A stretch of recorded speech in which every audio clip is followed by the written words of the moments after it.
Hello, and welcome to Silent Designers, a podcast about the under-the-radar design activity which goes on in so many organisations, even though it's not seen as design, or even necessarily done by designers. Each month we're talking to an expert guest to share their knowledge and the impact that design has had on what they do in their domain.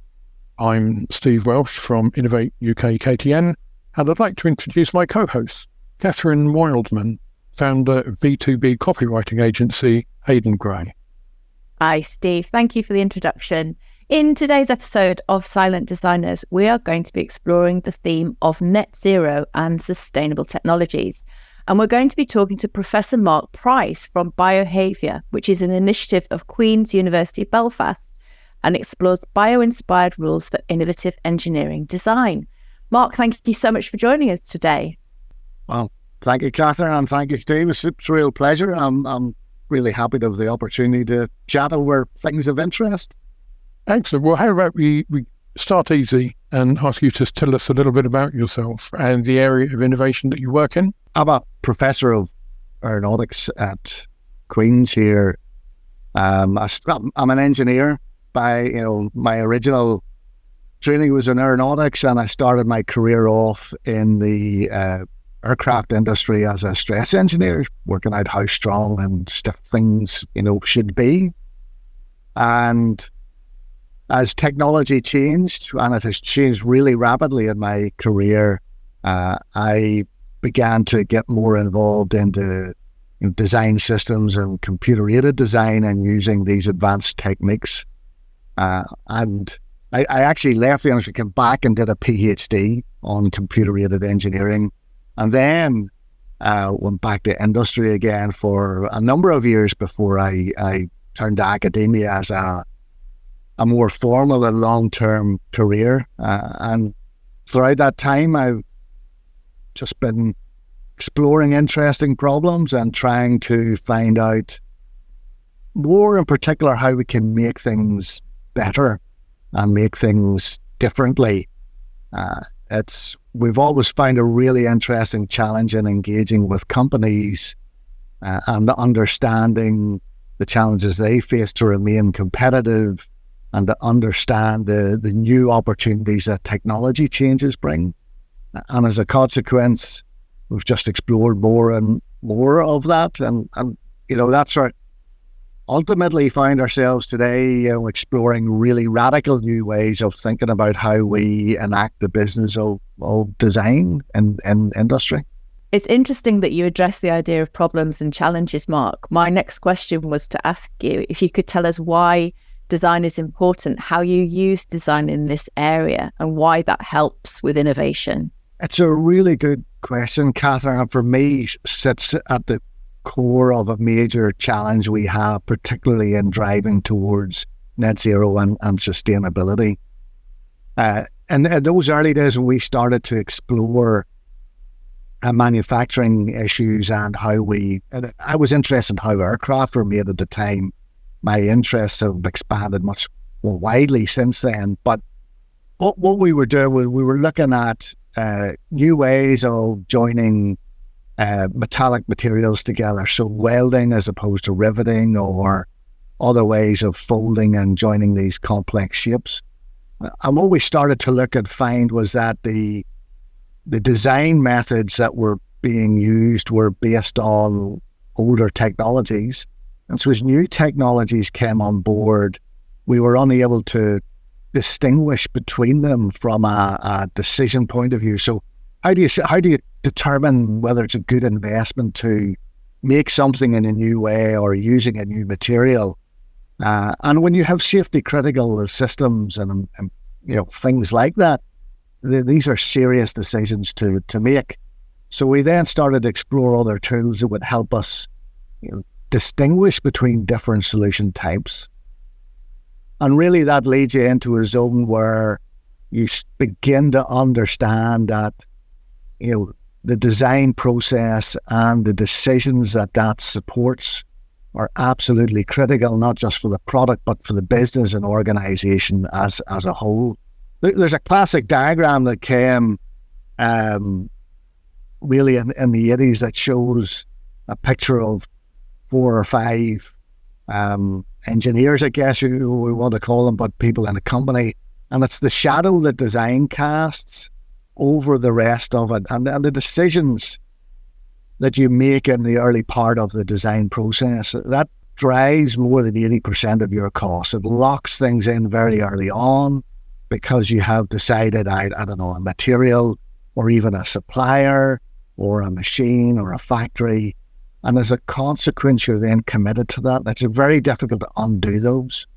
So the more you get involved in it, the more you see that to make decisions about your product and therefore what it's going to be like and how it's going to perform over the years really comes down to design and what you do early on.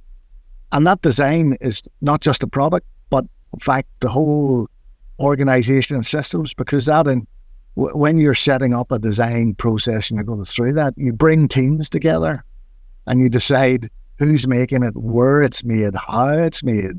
So design really percolates right through the whole organization and that organization's wider supply chain.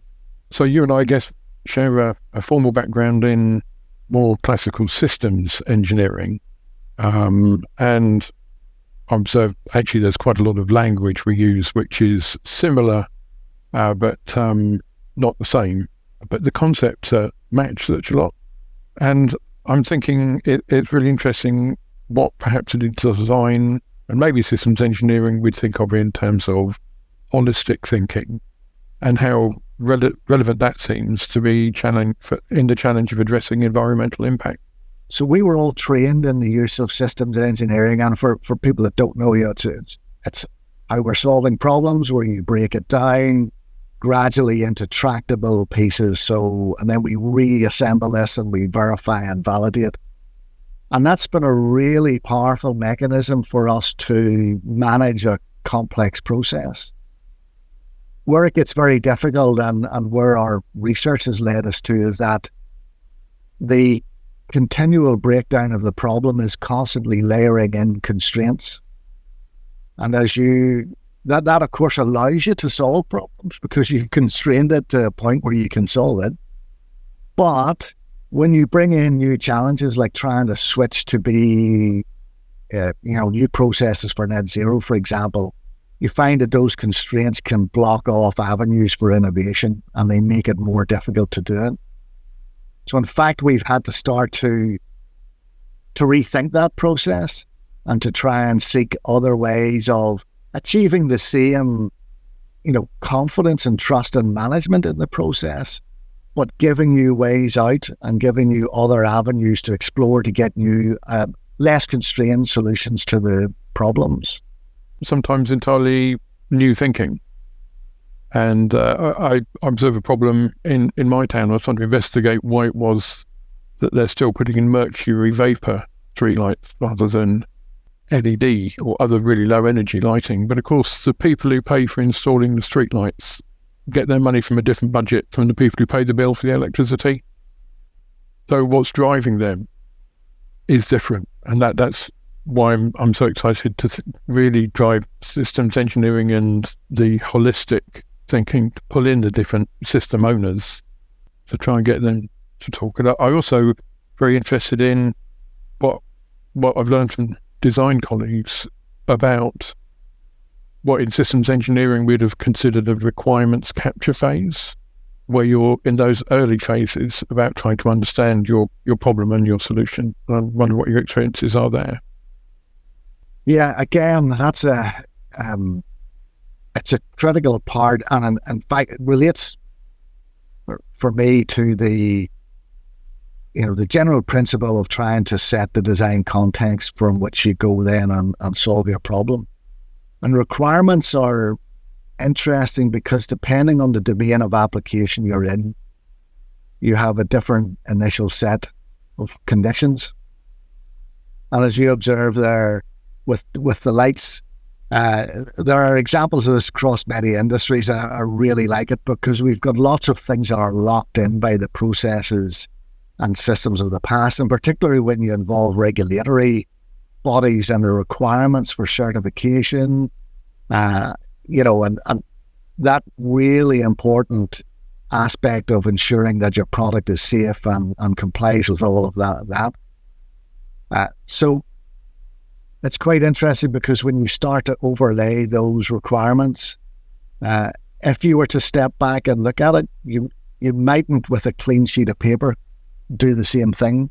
But requirements then both offer you, if you like, a shelter in the context of where you're operating, but they also can really constrain you. And that will remain for us, I think, a particular challenge in really understanding how we can explore new avenues for, again, back to net zero. And we have to be obsessed about that, and we have to really see where we can open up these. And I was at a really interesting seminar workshop yesterday run by McGee on simulation and the whole validation and testing and the regulatory environment that many industries sit in today. And some of that is based on what we knew from decades ago. And so therefore they're flowing in as requirements before you start. So you're given a new challenge, and all of a sudden you find yourself restricted. And that's, I think, a particular challenge for us in how we manage requirements and how we flow that into the design context to allow you to explore new ways of solving problems.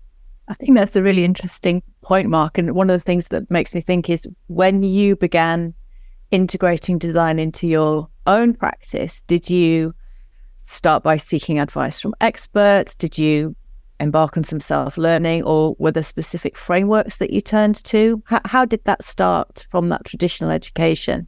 I wish you could look back and say, well, I planned it very systematically, but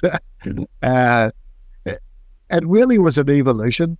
Catherine, I got involved in a range of projects, and actually one of them was with a project initiated really by BAE Systems at the time, and it was about network-enabled capabilities, and they were thinking very much about the systems engineering frameworks and how we use it.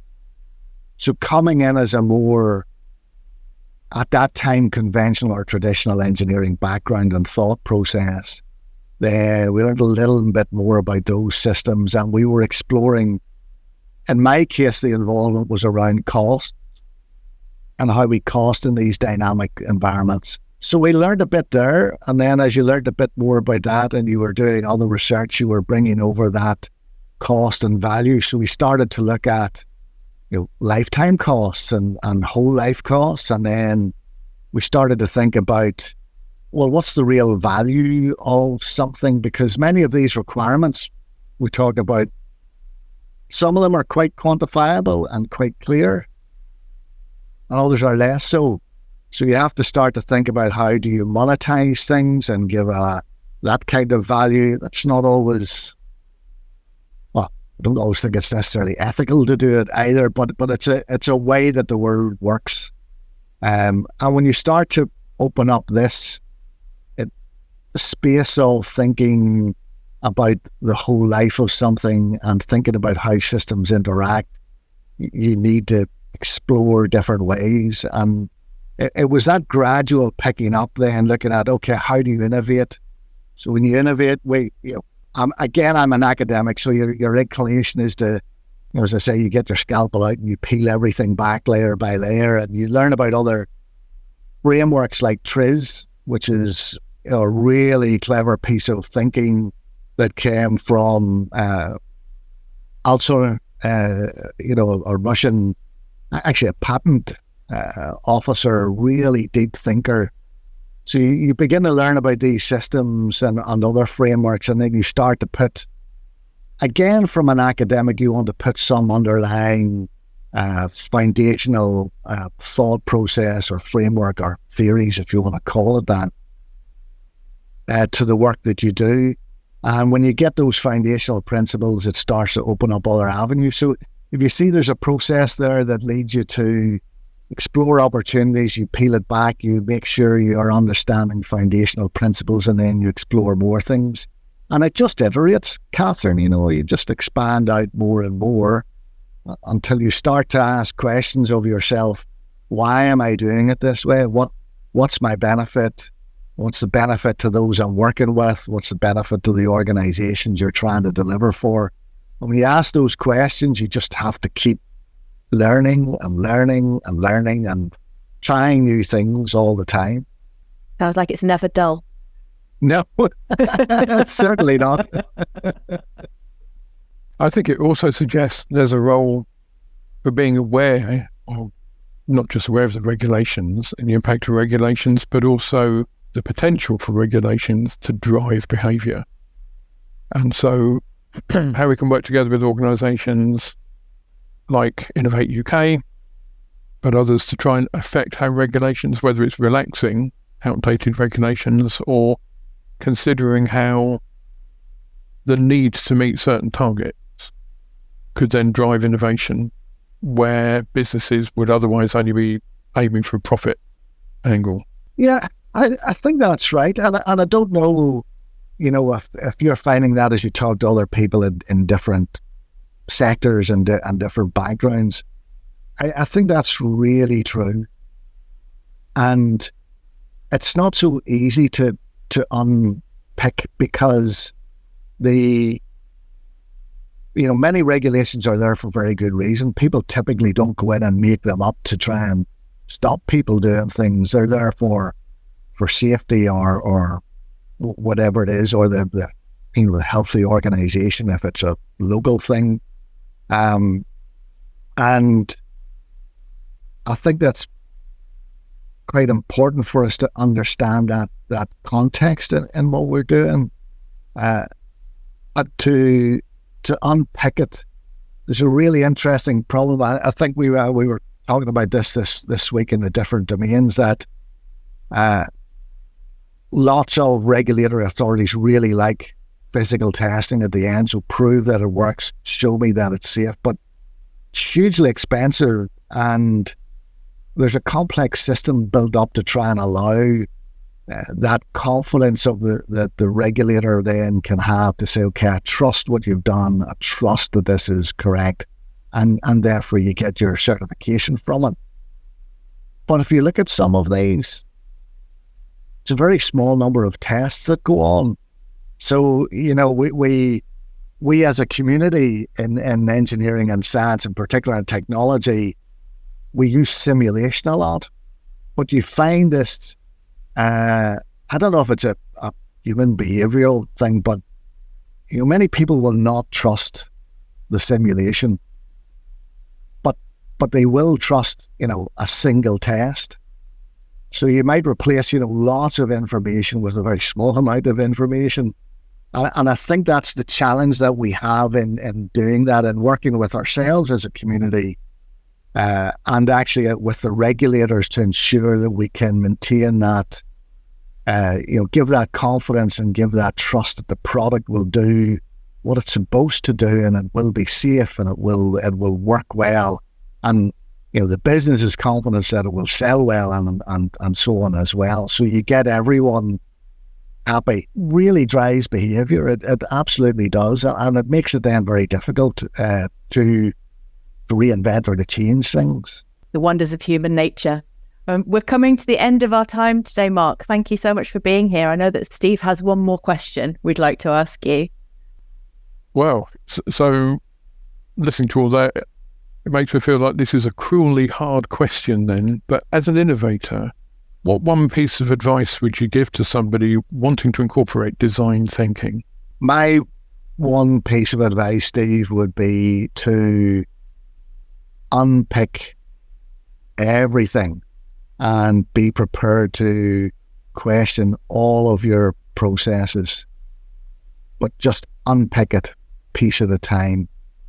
And when you do that, lots open up. So we've done that in our research, and that unpicking has led us to, instead of going from top down, we go bottom up, and we are now exploring how to create new products and new processes and systems, using these bio-inspired systems, which we're really, if you can imagine an analogy of growing things like a plant, And that's the way we're creating our products and systems now.